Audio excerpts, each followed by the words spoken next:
Well then, good morning, good evening, good afternoon, wherever you are, wherever you happen to be. Welcome to another edition of the Living World of Darkness, Rage Across New York. We go ahead and set the scene within Night Eye's apartment, a living domicile that the pack of the Memento Mori have sort of crashed in for the last few weeks. Um, Several boxes have been moved in and moved out just as rapidly as the pack is trying to make better arrangements for themselves. For the past few weeks, Snow has gone ahead and shed some white fur just everywhere in the living room. Alan, for his part, has made the kitchen his obsessive hunting ground, this is my territory. There are little trinkets all around that make him a little bit more comfortable in his cooking spot. Some fine oils and some fine salts that hadn't been there before. And where the hell that Bonar is, nobody can really tell, and nobody can even tell if he actually stays in the apartment for too much more often than when the pack goes ahead and meets. But we go ahead and start the scene off, actually. Go ahead and start the scene off with Sophia Night Eyes within her own bedroom, doing as she is wont to do. Actually, Sophia Night Eyes is preparing to go into the Umbra to find her spirit.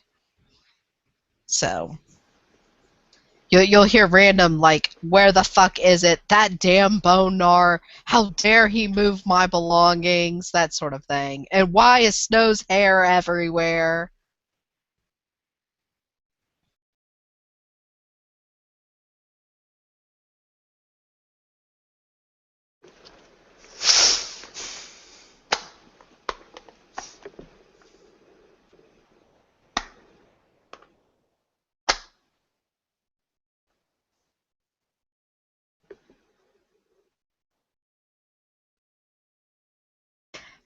At this point, she'll throw a phone towards Alan and be like, "Call the cub." Alan goes ahead and catches the phone and goes ahead and makes sure to simmer the tomatoes just for a bit longer with the wooden spoon.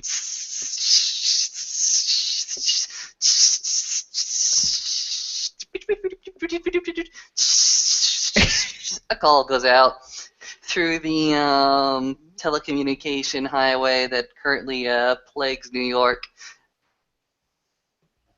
Yeah, hello? Yo, Xavier. Need you to meet us up at this address. Okay? Mm, am I going out of this sept? Yes, you're free to walk outside the set. Don't worry. It won't take like 5 minutes. Okay, fine with me.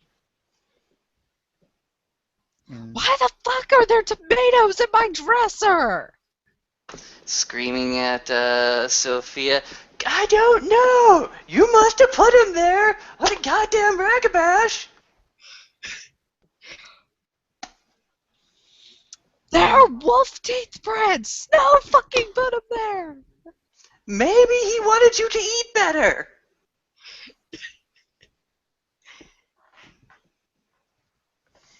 And after a little while, there is a knock on the door.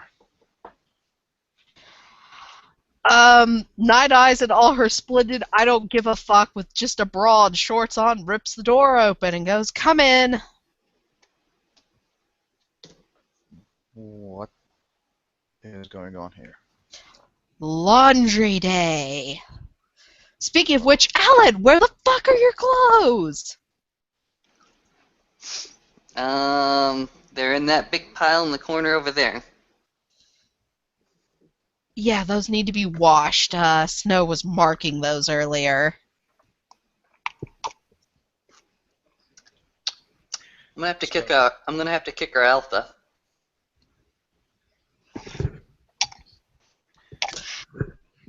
Xavier will walk into the living room. So It's, I give you a brief description. It's fairly sized. It's open floor. The living room and kitchen are in the same area. There's just a row of counters separating them with stools at it. There's a hallway that goes down to a couple of bedrooms you can see and a bathroom. It's big for an apartment, but not as big as a house. Okay. And there's random books, boar teeth and bones, daggers, that sort of thing scattered around. And a couple of magazines you wouldn't expect. One's a girly magazine, like literally magazine with half-naked girls. And then one's a gaming magazine, and then one's just a normal nature magazine.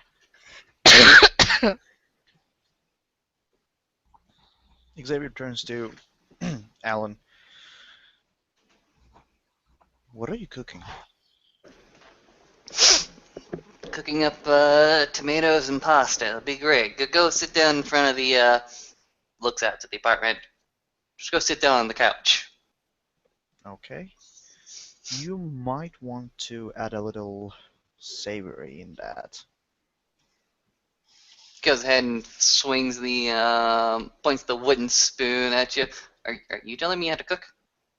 No, Good. our chef used to do that, and it tastes good actually. You notice that with his other hand, Alan goes ahead and grabs the seasoning that you mentioned, goes ahead and rolls it over his knuckles, dusts the tomatoes just a bit, swings it back around, sets it back. Xavier walks to the couch, sits down, and looks at the night eyes, and pulls out My eyes are up here, cub. Oh, sorry. So, then he looks to the Alan, pulls out a cigarette pack, and do you mind if I do? Looks over to Sophia. She'll just pull one out of the pack and be like, yeah, sure, as long as I get one. These guys drive me to drink and smoke. Great. Okay.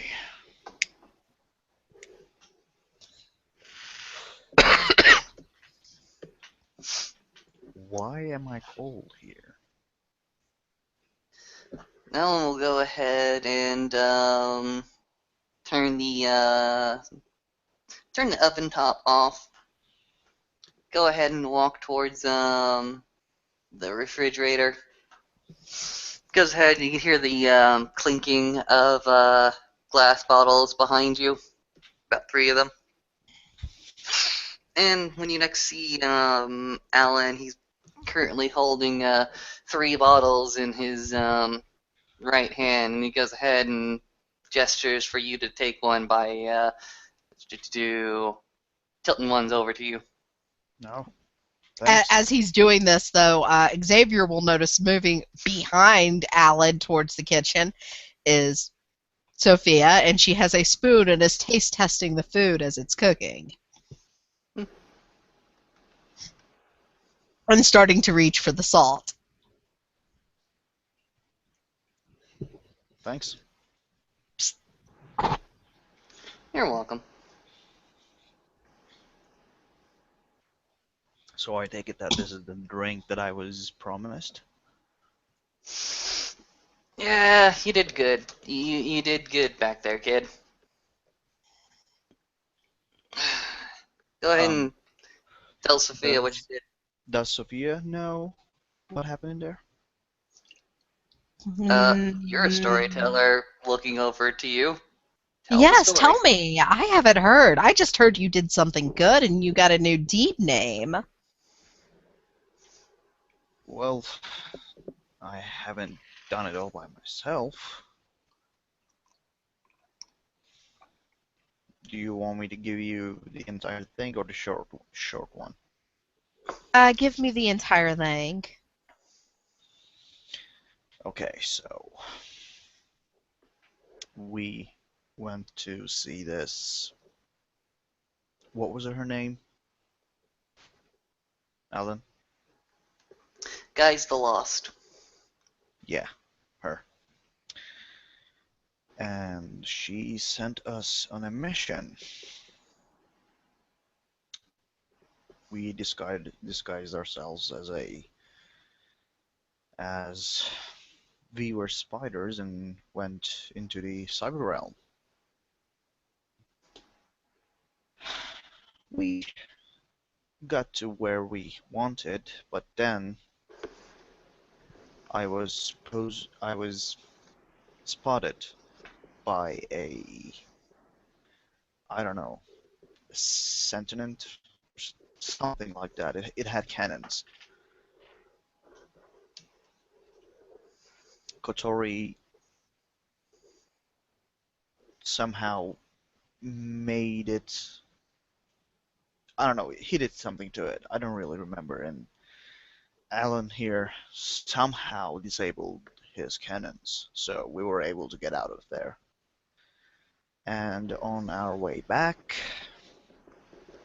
we were greeted by a cyber guru. It's my first time I've ever seen it. I had no idea those things existed.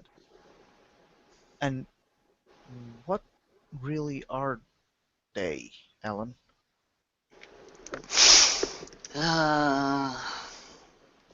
Some say that the glass walkers had a hand in it.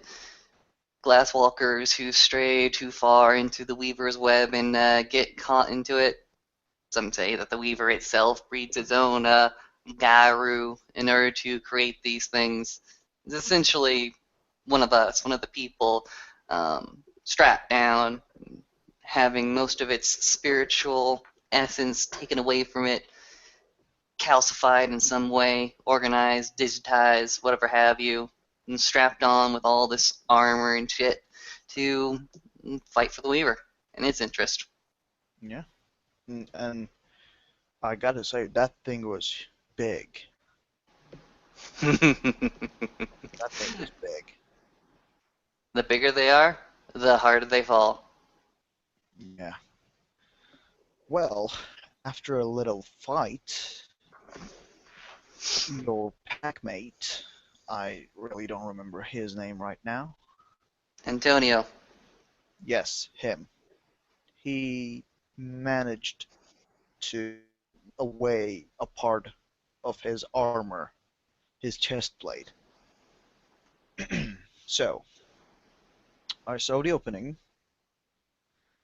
I broke, I actually split my wooden sword in half and stabbed that thing right in the heart.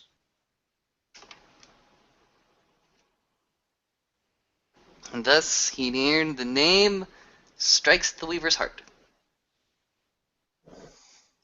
And that's basically it. Having been leaning against the wall smoking and listening to all this, she kind of, good, you did something of use. I'm proud of you. You get a cookie and a beer and dinner. Backling to Sophia, you get the full story. So if you had seen the scene, or if you asked to ask questions about what actually happened, it's all sent to you. Pack link back. Oh, I figured as much. You think I'm gonna just take a cub's word for it? You got most of the details right. Pack link back. I trust you, Alan. I should probably go put a shirt on now. This cub's easily distracted. Oh, wait a minute. Wait. Hang on a second. Sophia doesn't have any shirt on. Nope. She just has a bra and shorts on. Okay, so I wish you have told me this before. I did. Did? Yeah. I missed it. Sorry. So, let's just say, since Xavier came in, he's getting more and more. He's blushing more and more each second, and you can see it. Night Eyes is chuckling, and she goes, ah, sweet youth. What? Nothing. Your emotions are showing, dear. Embarrassment, I believe. And we'll walk to the back and start getting dressed. Alan, I'm stealing a shirt! Fine. You're probably going to steal one of the plaid hipster shirts. Yep. Yep. You hear a few more swear words and a kicking sound. Also, one of those bedrooms has a very cheap ghetto washer in it.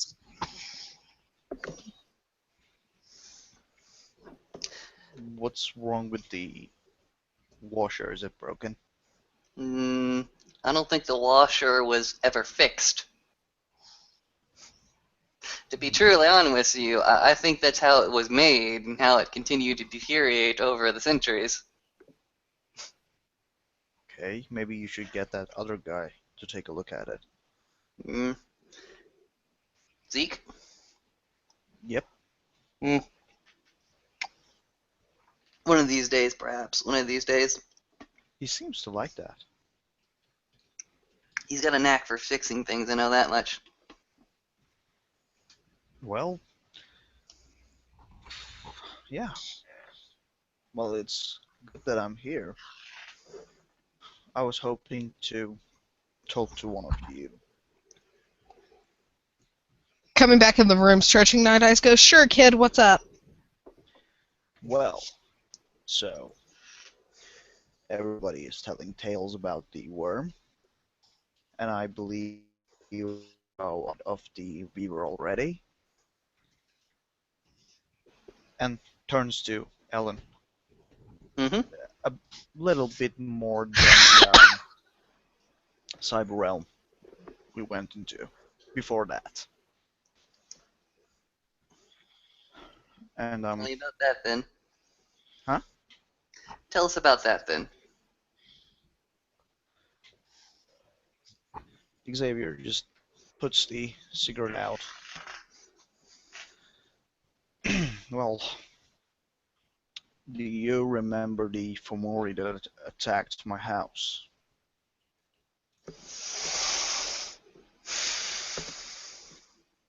No, this is actually a new story for me. Didn't I tell you about my first change? No, this is the first time you're telling me, Mama, your first change. Well, okay. A Fomori out of nowhere attacked my house. Ripped one of my cousins in half in front of my eyes. Mm-hmm. And it chased me down to the city in Umbra. And that's where I saw all the spiders, the webs, all of that, but you know, I really didn't have the time to stay and look at that. I would say it was like a quick glance. Mm-hmm. So, like I said, everybody is talking about the wild. And I saw my fair share of the viewer. But nobody really ever talked to me about the why oh no, so sorry about that. Everybody's talking stories about the worm, but nobody actually sat down and told anything about the wild. I was meaning to ask to you two about that. Mm. Seemingly all the Garou lore is, let's say, not written down. I could have told you that, dear. I think I did tell you that. Not exactly. You did give me a couple of sentences. I told you go by word of mouth unless someone's kept a journal. The wild. Seems that nobody is keeping a journal. Now, you're the journal, Xavier. You're the gibbous moon. You're going to be counted upon to tell stories and recount them with as much detail as possible. There are certain gifts that, well, Well, Mother Gaia gives us in order to recall them better. actually, I was thinking about writing down a journal. Well, more like an encyclopedia, actually. Mm-hmm. You see, I'm not good with words, as you two know. I can't really tell stories, but I can keep the lore.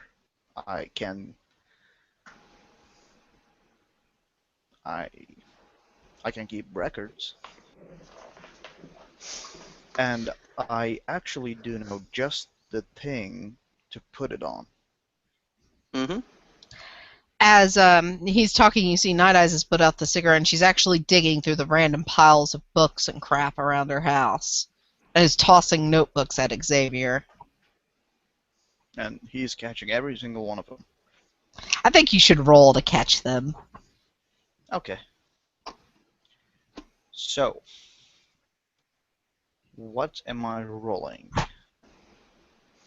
Just Dex Athletics. Yeah. Probably difficulty of 5. Okay. Dex, Athletics, difficulty 5.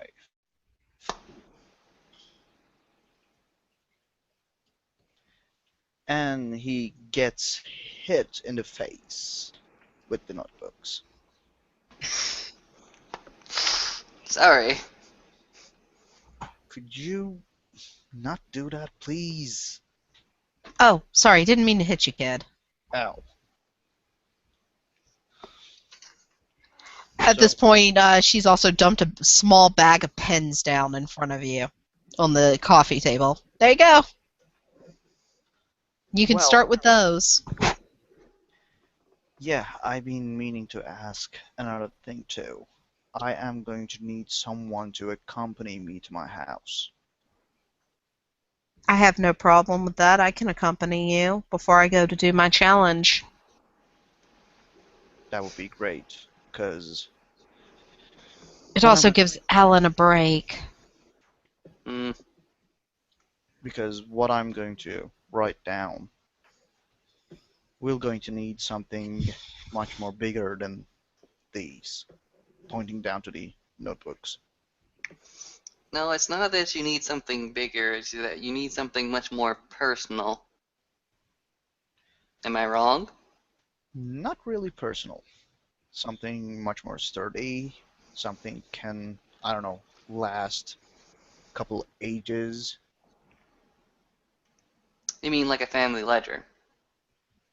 You mean like, one of those thick leather pieces that you found that sort of just looks like green jerky?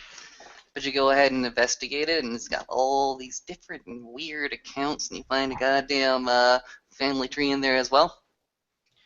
Well, let's just say that I have this old empty tome with me back in my house. Who made it for you? It wasn't made for me, actually, you see. It belonged to one of my ancestors. So it was made by your family for your family. Yes. Well, there you go. That wasn't too far off the track. I guess I could say that. So, Night Ice, care to elaborate? Care to elaborate on what? The wild. The wild.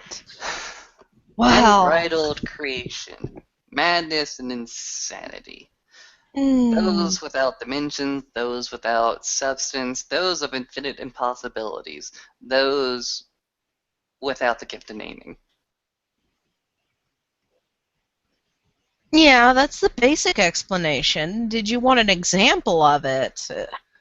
What was it about it you needed explained, dear? I just want to know what it is. Why we are protecting it. Why do we need it? It is where all life and destruction come from. At least that's my opinion. Look, Honestly, I'm gonna have to Google the book and everything. don't worry, don't worry. Alan's gonna go ahead and rub his hands a little bit, and goes ahead and says, "A long, long time ago, we didn't have nothing. We didn't have Gaia damn nothing. And Gaia came into existence, just the idea. And in order to get anything started, in order for there to be any spiritual or any physical matter, something had to start creating things. At first, there was nothing, and there was no hope, and there was no possibility. And then all of a sudden, there were infinite many possibilities. At a very, very small moment, there was madness, and a very, very small moment, there was insanity, and then there was an explosion. Some call it the Big Bang, and most scientists aren't that far off. It started off with nothing, and then everything started at once. That was the first instance of the wild actually creating something. From that first creation, there was material, raw, unfounded material, both spiritual and physical. Gaia loved this. Gaia loved creation. It could not use the insanity that went with it, but it could use the material that it was produced. And so Gaia decided to form herself into the planet that we know now. And she decided that from herself and from the wild's own creation, it would create all the infinity of broods, spiritual and otherwise, on the planet. Unfortunately, due to unbalance, due to the necessity that was seen only by two other forces in the universe, both the wild, well, the wild was mostly neglected. The Weaver and the Worm decided to try to cut up the entire world for itself, corrupting it and causing the other one to go insane, leaving much of the first pieces, the very, very first resources of the wild, to go unused. In fact, the general decay of the planet is quite evidence for this. If the wild was as strong as it once was, you would see jungles and landscapes all over this green ball. But at best, we have a green, gray, and blue ball now. The wild is much, much weaker. And those places where there is wild found, it is decaying over time. And we must protect it. Because if we don't, nobody else will, and the gifts of the wild, the unbridled creation aspect of it, will be lost, possibly even forever. I get it. Think of the Amazon rainforest. Every single year, at least when it first started, it was a place of unbridled life. But every so often, you'll have loggers, you'll have development men cutting her up, cutting the Amazon up into little tiny pieces, trying to name her, trying to understand her, and then simply cutting her, simply destroying her, burning her forest and her lumber, and creating from that lumber the fantastic world that we live around, cutting her up, making her into tables, chairs, boats, and the like. That's why we fight. Because the wild, for all its infinite creation, for all its infinite potential, is dying. Okay. I can certainly get behind that. And there after that comes the war.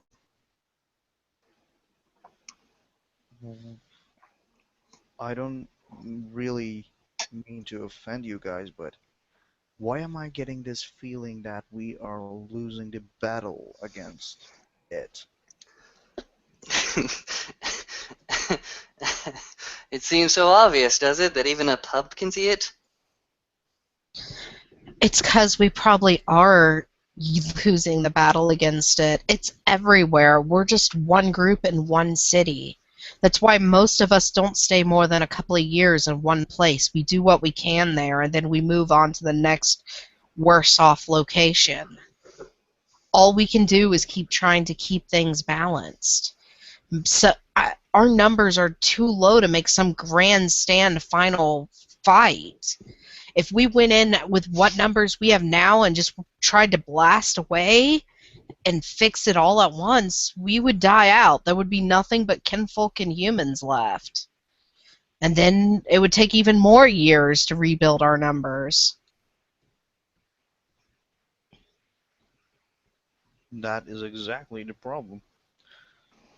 We don't have enough numbers. I mean, when we went to the Umbra to take a look at the Long Island, you remember that, Alan? Mm-hmm. I mean, just the sheer sight of it. Hold on a moment.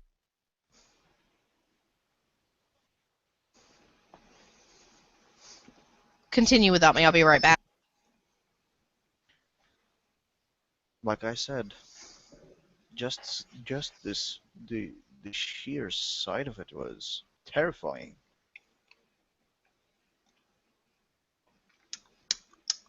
The cocoon may be big, but there is enough zeal for Gaia.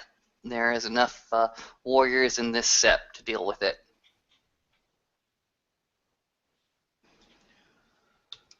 Well, I am hoping to be included in that. You will. I know I'm a Galliard. I know I'm not supposed to be a fighter. No, don't ever say that. The Gibbous Moon has enough warriors as it does lore speakers. It has enough mystics as it does storytellers. The campfire and the war party are your bread and butter, my good sir.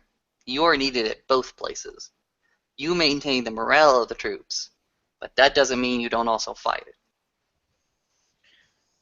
So where does honors fall into that? Honors? Yeah. Um, you're asking me how does he fight and where does he fight? I'm asking who he is, really. What does he do? Why is he here? Honors the Lost is an Adrian of the Sept of the Green. He is now the I'm sorry. What? What is he? an Adrian. I'm a What Cleoth. Travis is a Foster, which is one rank above me.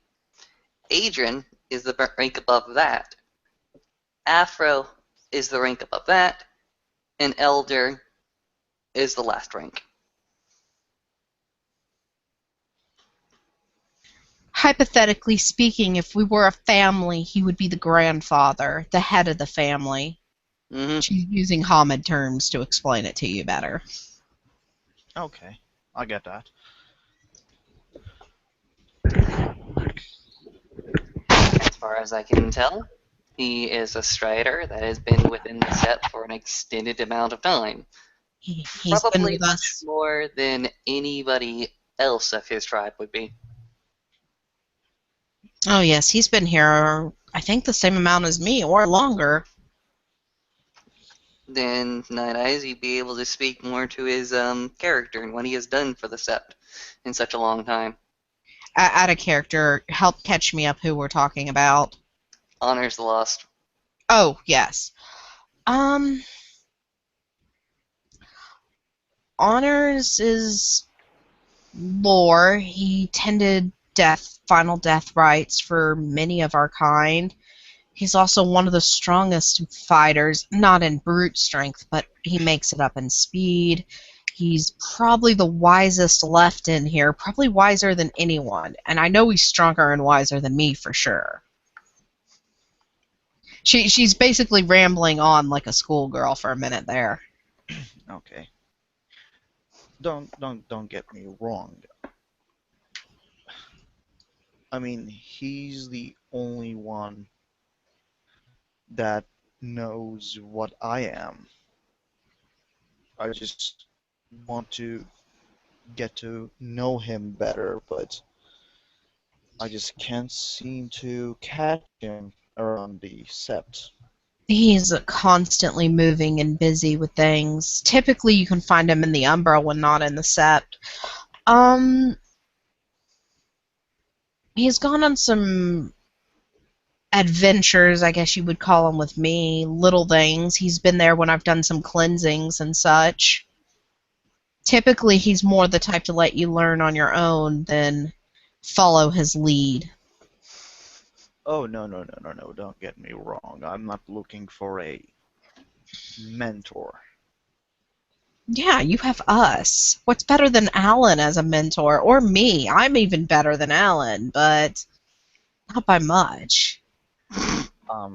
When I said that, I actually meant that I am not looking for a mentor. She's smiling at you, so you know she's just kind of joking. Honestly, You're looking for somebody to... Seriously, you're joking, but he's taking it seriously. Yeah, he is. Yeah. It's hilarious. Xavier takes everything. Ellen will go ahead and look to you and simply say, okay, tell me if I'm wrong, because I'm usually wrong about a great many things, but hopefully I'm not wrong about this. You really need to go home, don't you? Actually, I do, yes. Well, there you go. That's why you're lost right now. That's why you're trying to look to your elders to give you some sort of perspective on your own identity. You yourself have been kicked out of your own home where you felt the most comfortable, and now you're trying to rebuild what it means to be you. Honors himself seems to be of the same tribe as you, of the same disposition, and of the same moon as you. And you're hoping that if you just interact with him just a little bit more, you'd be able to understand not only him, but also yourself. Exactly. That's good. That's good that you want to rebuild your identity after having it kicked over. But I think what would be more edifying for you is simply go back to your home and see what's left there. Because I guarantee you, it's still there. All those old books, all that old furniture. If you had any faces there, if you had any dogs there, they're all still there. It won't be the same. And it's not because any furniture has been moved. It's not that the location has just gone up and changed. It's not that the numbers on the side of the house have changed. You will have changed. And I'm sorry, there's kind of no way of making it go back to the way it once was. But there is a way to reconcile it. There's always a way to have balance between what you used to be and what you are now. I mean, I kind of saw that coming with all that happened in the last few days. I just need to do some stuff before I can actually commit myself fully to the sept. Then you want to do it. No one will stop you, but you should take someone with you, or at least pass your rite of passage first. About that, when will I earn the chance to be participate in it? There are those of us in the Sept that know the ritual of the rite of passage. Sophia here, I think, does. I am still learning it. But if any one of the elders in the Sept who know this ritual, and they look upon you and see that your deeds are worthy of a measure to become an adult, they will go ahead and take you aside and enact the ritual. Okay, so Ideally, this would be done by your own tribesmen, Honors being one of them. okay. Well, first of all, before I can do all that, I need to see if my parents are safe because I don't know how much damage that thing caused. I am sure he killed two of my cousins. No, if my parents are dead or not. Where do you come from then? Where is your home? It's in the Long Island. Oh, well, if your family is as well off as I think you are, their deaths may have been reported. Their deaths would have been all over the news if you're as well off as we think you are. Well, I haven't been able to find any TV, newspapers, anything. So I Night have. Eye points at a laptop on the computer coffee table. Okay, All then. you need to do is ask your mother and father, motioning between her and Alan. So Xavier motions to the laptop, just turns away at the last second, looks to Night Eyes and say, "Hi." Go ahead. Mi Okay. casa, your casa. Then I believe I am going to need to make a intelligence investigation roll.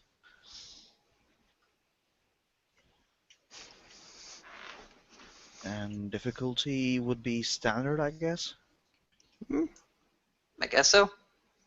Yeah, we'll make it standard. Max can change it if he wants later.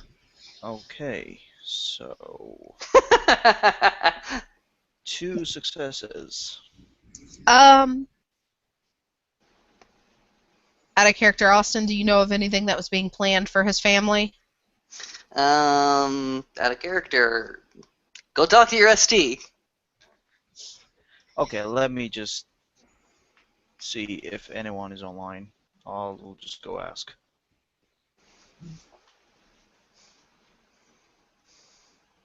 Okay. On this side note, while he does this, Alan will smell a small burning smell coming from the kitchen. Mm, perfect. He goes ahead, walks over, fans the tomatoes a little bit that have just been crisp, just to perfection. Okay, so none of the STs are online, so I'm just gonna go with that. Xavier is not able to find anything. Meaning 90% chance your family's fine. Or Uh, that 5% chance that news outlets have been manipulated not to report the incident. Hold on one moment. Because it's a world of darkness, baby. You think the monsters don't have the media? They do. Oh, they do.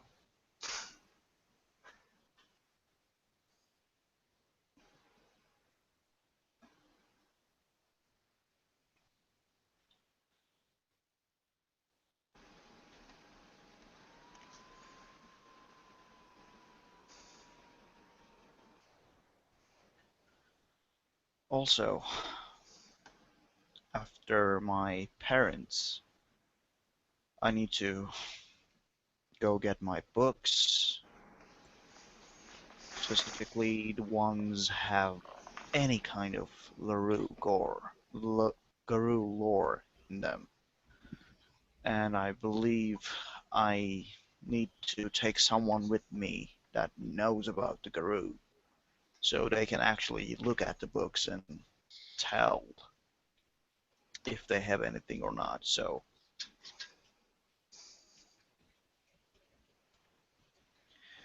I hate to say it, uh, but we may need to send a cleanup crew. Wow, Maybe. haven't I done that in believe a if goddamn while. if my parents are alive, they probably would have cleaned it up by now. This point, Night Eyes has picked up a very large dagger and stuck it into her boot. She picks up a backpack, stuffs some water from the fridge in it, and she goes, "All right, I'm going to take him to go get things at his apartment, Alan, Mm-hmm. and then I'm going to head out to do my challenge from Kotori. Mm-hmm. So if you don't see me for a while, then you know how to get a hold of me." Yep. One small little courtesy. If you see something that you don't like, run. Call me. Okay? Is that okay with the rest of the pack? At this point, she'll nuzzle her forehead against Alan's and go, "We're a pack, of course." And it'll stick her cell phone in her bag off the charger. And last of all, I need to go and find my sword. Where's your sword, hon? I've lost it in my house when I was fighting against the Fomori. Your house here or your old house back home? No, my old house. I can go with him after I do my challenge, or you can go with him when he gets back from wherever I'm taking him now. Fair enough. Unless you want me to just leave him here tonight to eat your half-burnt cooking in there. Those are crisp tomatoes and noodled pasta. It's fantastic. Along with some bacon. I'm so tired of bacon. Well, You'd be the only one. Men. so to actually summarize this, we are fighting against a foe that we could not hope to defeat in our lifetime. One of that trio just does whatever it wants, and the last one needs our protection. Well, Xavier, it's not really about us. Never was. Well, I believe that if we can't beat the foe, we can at least make it a little easier for the next generation. There you And go. I do believe Yes. I know exactly what to do. That's dangerous thinking. Don't ever think you know exactly what's going on. No, I'm not claiming that I know what's going on. I just know what I have to do There you to go. be of use in this war. Go I ahead and set yourself on a path that you recognize, and, well, not a lot of things can go wrong. well, thank you for having me. Night Eyes is waiting by the front door. Xavier gets up, picks the cigarette box. So, where are we headed to right now? I will take you wherever you need to go. I need to go to the Umbra and find something. Unless you want to come along and watch, but if I tell you to run away, you better run away.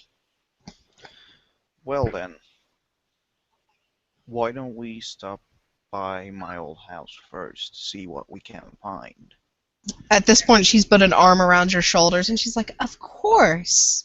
After all, I've already made you blush once today, so what's wrong with seeing some of the cub's dirty little secrets?"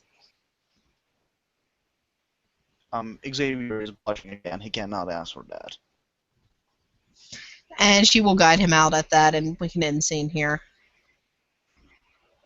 Well, thanks for playing, and thanks for